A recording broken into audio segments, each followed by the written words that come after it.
So I just left my doctor's office for an annual exam. And I have to say, I'm not really happy about this. And I find that the older I get, the more unhappier I am becoming with the healthcare field in general. So I want to say some things here because I am a social media creator and I use my platform to inspire and to uplift. But sometimes I think we need to talk about the things that bring us down. And today I definitely feel like I was brought down by this visit with my doctor, um, my female doctor at that. I am 47 years old and I am beginning to go through the process of what they call perimenopause.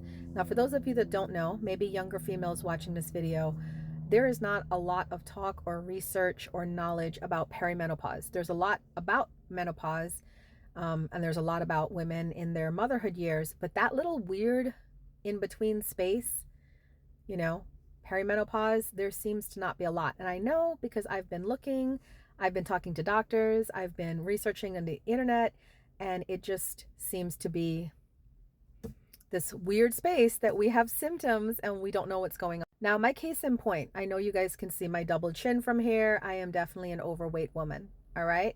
My weight is in the 200 range.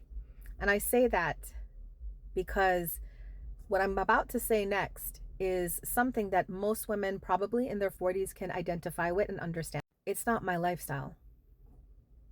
It is not my lifestyle. And I say that because I have a pretty stress-free life. I work for myself. I wake up when I want to. I go to bed when I want to. I have a beautiful day. All my days are beautiful. It's not my diet. I I cook, okay? And I make healthy food. I eat proteins and I watch my carbs and I eat vegetables and fruits. I drink lots of water. Um, Alcohol, I probably drink like once a week, twice, 3 times a month. It's not a big thing for me. I don't smoke. Exercise is a little trying. Okay. I'm not going to lie and say I'm in the gym every day. I used to be. I'm not. But I do try to move at least 15 to 20 minutes a day, whether it's doing the stairs or doing my dumbbells at home or sit-ups or yoga, right? So, and I'm a very active person because I do my household chores and I'm always seeing my clients and things like that. So I am pretty okay with my lifestyle. It's stress free. I watch what I eat. I'm very mindful about what I eat, what I put into my body. And I also try my best to work out as much as I can. I say that because I am so frustrated that every time I go into a doctor's office and I have a complaint about these new symptoms that I'm having, the first thing they say is, you got to lose weight, you got to watch your diet, and they make assumptions. And that's what this female doctor did again today. And this is not the first time she's done it. She's done it every single time. But today was the day that I called her out on it. And I said, this is not acceptable. If you don't know what's going on with me, then refer me to somebody who knows what's going on with me. I was upset. I was hurt. I even cried a little because I'm just so frustrated with people looking at me and saying, oh, all the problems that you have come from you need to lose weight. Don't you think I would have lost the weight already if I could? And that is what a lot of women in this stage of their life are dealing with. It's not that we don't want to lose the weight. It's not that we're not trying. You could ask my partner. He sees me every day, every week trying, but the weight won't come off. Where I'm at is either I get the weight loss surgery like everybody's doing, or take those weight loss injection pills like everybody's doing, or I try to do it the natural way, which is what I'm trying to do. And I would really like if the healthcare professionals can work with us. I said to my doctor today, I said, shame on you because you're a woman and I get it. You're fit. You look great, but I don't know what your age is. You look younger than me, but at some point you're probably going to hit this stage too. And this is probably going to affect you.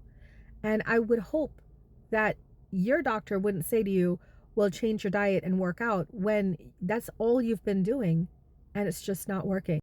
So I don't really have an end to this because I don't know where my journey is going to go. If a lot of you comment on this and you feel like this resonates with you and you want to follow my journey of trying to figure out what is going on with me, because I'm having symptoms, right? I'm having a lot of symptoms that are new to me. And I'm like, what is this? What's going on? And this doctor has no clue. Her whole thing is everything is coming down to your weight. But then the more I start talking, and then when I started to call her out, then she's like, oh, let's test you for sleep apnea. Let's test you for allergies. Like now, all of a sudden, there might be other reasons why I'm having these symptoms, which she didn't lead with before. Her first thing was, you need to lose weight. You need to change your diet. And I'm like, ma'am, I own a metaphysical wellness center. I meditate every day. I do yoga every day. I eat clean. So it's not my diet. It's not the exercising. There is something going on in my body. And I'm just so frustrated of not being seen, not being heard. And I guess I made this video really to vent, but also to ask other women in their 40s if they're going through this too. And for those of you that are local, that lives in Northern Virginia, do you have a doctor that you really, really like or feel like she's hearing you? Because I'm kind of ready to like change now and find out who's out there and what's available to me. So now I left this doctor's office with no answers, my self-esteem shredded to bits, and a whole bunch of doctor's orders to do follow-up. I have to get a mammogram. I have to get what is it, the colonoscopy screening thing. I have to get a referral for sleep apnea. Oh, and then get this. Here's the kicker. They're giving me these referrals. I say to them, these places that you're referring me to, do they take my insurance? I don't know. You don't know. So there's a possibility I could go to these places and take these tests and then get charged up the wazoo because they don't take my insurance. So apparently it is our job. It is our job as the patient to also now work in insurance, because we got to go call these places. And before we make an appointment, we have to ask, do you accept my insurance? And if they don't, then get this, you have to call your insurance to find out where you can get, say, your mammogram or whatever else. And then if they, need a referral, you have to call back the same doctor's office that just brutalized your ego and ask for a referral to this place. Why is that not the job of the front desk? They work with insurances, right?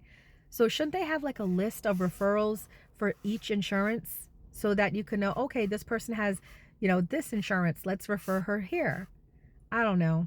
I'm frustrated. And I'm wondering if anybody else is in this boat with me. And I feel like if any healthcare professionals are listening to this video, I'm hoping you're hearing my frustration and understanding it from a human point of view. All right? Patients aren't trying to be the problem.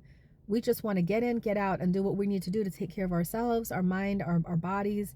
But also understand this, physical health is important, but so is mental health. And I feel like the healthcare practitioners out there, especially the female doctors, you guys need to be more understanding. When a woman is saying something's wrong in my body, your first advice or your only advice should not be, well, you got to lose weight and change your diet. You don't even know what I eat. You didn't even ask me what I eat. So I don't know. Frustrated, guys. Frustrated.